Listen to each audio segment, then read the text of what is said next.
Okay. I've already written about this, so a lot of you, hold on one second. Like I was saying, a lot of you have already heard everything that most of you probably that are gonna watch this have already heard this whole thing. Whatever. You can just close this video unless you just like to hear me talk.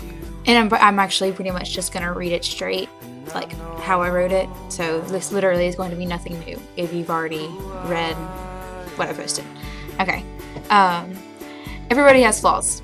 This isn't a surprise. This isn't shocking. You know this. I know this. Small children know this. No person is perfect. We're reminded of this every single day because we see the flaws of our friends and our family, and our coworkers, and even strangers we come into contact with. But for some reason, it's virtually impossible for us to recognize or admit to our own flaws. No one wants to confess their faults. Sorry, I have a dog chewing on a toy behind me. Hang on, let's say hi to Charlie. Look, say hi. Say hi. Say hi. Say hi. You're not interested? I'm gonna get you on your toy some more. Yeah. Okay. Anyway, sorry.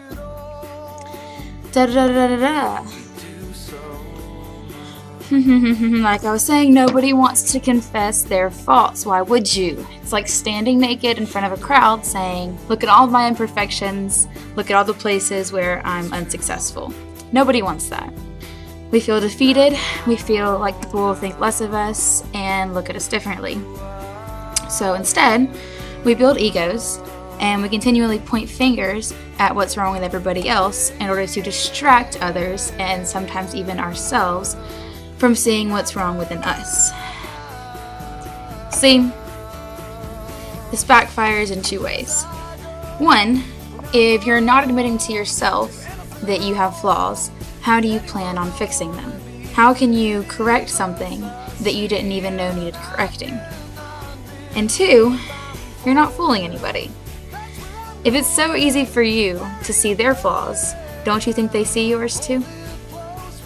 The irony of everything is admitting your flaws to people doesn't make them think less of you. They already know you have flaws. In fact, they already know what your flaws are.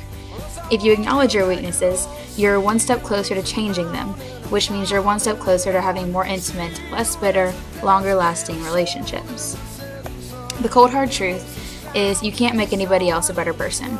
You can't force your best friend to stop mooching off of everyone because they won't get a job, or your father to stop being verbally and physically abusive to your family, or your coworker to quit throwing you under the bus when your boss is angry.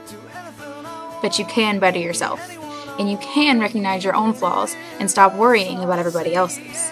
You won't be perfect, and you'll still make mistakes, but being able to recognize and apologize for the things you've done wrong is a huge step in becoming a mature adult.